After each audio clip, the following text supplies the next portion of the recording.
যুক্তরাষ্ট্র ইরান আলোচনায় যেসব বিষয়ে একমত দুপক্ষ।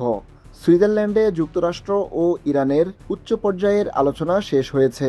মধ্যস্থতাকারী কাতার ও পাকিস্তান জানিয়েছে, দুই দেশ ৬০ দিনের মধ্যে একটি চূড়ান্ত চুক্তিতে পৌঁছাতে একটি রোডম্যাপে সম্মত হয়েছে।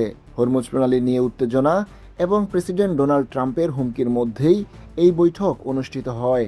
যৌথ বিবৃতিতে বলা হয়েছে, লেবাননের সংঘাত কমানো এবং হরমুজ প্রণালী দিয়ে বাণিজ্যিক জাহাজের নিরাপদ চলাচল নিশ্চিত করতেও দুই পক্ষ একমত হয়েছে।